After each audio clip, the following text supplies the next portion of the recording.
Hey, what's going on, everybody? Hope you guys are having a great weekend. I know there's a lot of stuff going on in the ape community. We've got people threatening lawsuits. We're talking about the conversion, talking about reverse splits, but I kind of want to go a different direction. You guys know I've spent a lot of time on ISDA. Phase 6 is kind of working the way that I thought it was. The main thing that I think people are seeing is they were expecting like immediate results. And if you've kind of followed this journey when it comes to Phase 6 and ISDA, especially when it comes to Bigums and I, there hasn't been a video where you'll see that we said that the second that phase 6 hits, that there was going to be some major squeeze. It's going to take some time, and I don't even believe that it's going to be the only reason for a squeeze, right? It's just another pin that we can poke inside the voodoo doll, right? But anyways, what I want to talk about today is DRR, or digital regulatory reporting, and it's going to basically combine CDM, which is a common domain model, to basically bring all these derivative traders to talk in the same language, their systems to talk to each other, a single set of standardized rules that are not left up to an individual's firm's interpretation. Meaning that sometimes when rules are passed, especially when it comes to ISDA, the door's open for you to interpret the rules however you see fit. So how firm, X interprets the rules might be completely different than firms Y and Z, okay? So all DRR, digital regulatory reporting, is backed off of CDM, which is the common domain model, okay? And basically the common domain model takes the majority of the information from the trade life cycle, okay, meaning settlement, collateral, reporting. It takes all of that, it combines it into a standardized set of rules and systems and processes that allows them to talk to each other. So let's talk about some of the reasons why they're doing it, and then I'll show you kind of how it works, CDM, and then we'll get back to DRR. But what is the CDM, the common domain model? Over time, each firm has established its own systems and its own unique set of representations for events and processes that occur during the life of a derivative trade. So again, over time, each firm has established its own systems and its own unique set of representations. So sometimes when reporting trades, how you have to report a trade to one firm might be different than another, right? The system, the technology is just different. So you have sometimes these systems that won't talk to each other. And when you have that, it allows a lot of things for reporting errors, a lot of trade reconciliation, meaning the companies, the firms are having to talk to each other constantly throughout the day. It just leaves the door open for a lot of problems, okay? And the problem is too, like one of the other issues I should say, is that automation is not a thing. So CDM combines all that together. It allows it to be automated with new technology, transparency, reporting, settlement, collateral management. All can be done, and all these systems should be able to talk to each other in a dynamic and fluid way, okay? Some of the benefits of the ISDA CDM, again, just outside of what I just talked about, it enables, well, I mean, it's the same thing. It enables a consistent, basically consistent representation across trades, portfolios, and events, providing enhanced risk management and trade processing capabilities. It delivers a better regulatory oversight. ISDA CDM promotes transparency and alignment between regulators and market participants, ensuring regulatory goals can be met more efficiently. So let's look at how this works currently without the CDM, okay? So you have all these different parts talking to each other. So you have, confirmation going to trade capture, risk system, credit analytics, finance going to risk system, margin collateral talking to settlement. You see there's a lot of different systems talking to each other here. All of them can have different rule sets. CDM, you can see, takes this and it makes it just much more fluid. You've got all of these things that are going to be able to, a firm's going to be able to come in, take CDM, and be able to align it with all their systems, the rules, everything will be, it's going to be like plug and play is the best way I can put it. So it standardizes the majority of all of these different things. Outcomes, events, and processes are therefore consistent and or could be run on shared technology implementations where beneficial. So it helps the trade life cycle talk across all the systems, and it allows for the rule sets to be defined and standardized. So each time that a trade is happening, there is no confusion, no discrepancies between systems talking to each other, things like that.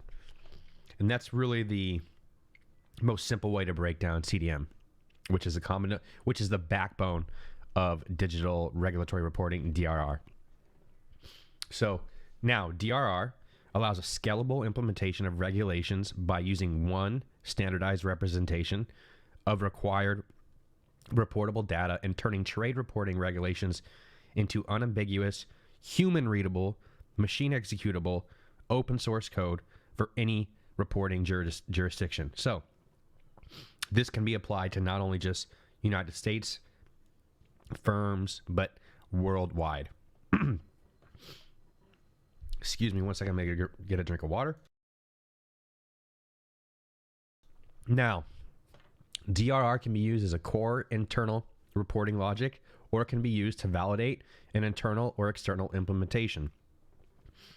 The benefits of DRR include a mutualized industry effort to create a digital interpretation of reporting requirements. Again, something that you can tell your system to talk to. Again, because that's a huge barrier. So a lot of times these rules are placed or pushed out, but the technology that firms use may not know how to interact with that rule set or data, which is why a lot of times you'll see grace periods or no action relief, things like that, because they want to make sure that people can get their technology up to date. This again standardizes it all, allows these systems to talk to each other. It makes it so you can use, a human can do it, a machine can do it. Everybody's on the same playing field. It eliminates the need for firms to dedicate significant resources and budget to changing their systems for each or new amended reporting rule. Why that's important is if something gets pushed out, the new regulatory reporting thing, you push it to CDM, you push it to DRR. Now all those systems that are connected to that all are working off of the same rule set, and that happens fluidly, right? That happens instantly the second they push it through. So when you have a rule, it gets pushed to the system, everybody's adopting that rule, bing, bang, boom, okay? It requires only an incremental effort to extend the DRR model to other jurisdictions and future changes once the core regulatory reporting rule sets are established. Kind of the same thing. Again, you can push this out to other countries, other nations, and you can get them all on the same playing field as well. It decreases inconsistencies in the way individual institutions prepare for a trade reporting rule or implement industry best practice. So it stops inconsistencies, right? Things that, again, are left up for firms' own interpretation of the rules, et cetera, et cetera. No, they're using CDM, they're using DRR, they're getting the correct rule set. Their system should be designed to work off of that. Okay? Increases interoperability between firms' reporting processes. So you have firm X reporting a trade and you have firm Z reporting a trade. They report those two things differently. Maybe FINRA reads only one of them. We get inaccurate data, correct? This prevents that. That's like one of the biggest things that I see as a benefit here. Reduces reconciliation breaks in dual-sided reporting regimes, so they're not having to talk with each other every hour to make sure that their books are lined up, which again allows for a lot of human error, which or greed, or I just think that opens the door for sinister activity should somebody have that in their mind if that's their goal. DR also results in efficient and consistent implementation of global recommendations, including critical data elements, unique product identifiers, unique transaction identifiers, and legal entity identifiers. Now, the unique transaction identifiers is important because once this swap data is public for everybody, which is coming, we'll be able to see, hopefully, the way that I view this, the companies, the type of swap, how it's being reported, the transaction, what swap product it was. There's a lot of good benefits that come from that, right? And now we have improves the quality of reported data for for regulators to evaluate systemic risk effectively. Again, because the data is consistent across all parties that are participating in this, right? And which you're going to have to if you're going to be using ISDA as your basically, if you're going to be doing swaps, you're going to be on DRR. It's going to allow all of you guys to be on the same thing, same ledger, again, because DLT is part of this. Reported data, the quality of that, the consistency, the believability of it goes through the roof with this. Again, because all these systems are talking to each other now. It will ultimately enable regulators to publish reporting rules as executable code that can be automatically read and interpreted by the technology systems of reporting entities. And that's the big one. The rules will get published, okay, by the regulator as an executable code. So your computer is going to they're going to push this regulatory ruling. They're going to push the code through. There's no human that has to go through and say, hey, this is what's going to happen. We're going to do this. No, it's going to go through right away. And boom, everybody that's using CDM, it's going to get pushed through to them. So it's bringing everybody up to speed, everybody within compliance, the second that things are pushed. Okay? Now let's sum this up and we'll close out the video. Again, the ISDA DR initiative, what it is.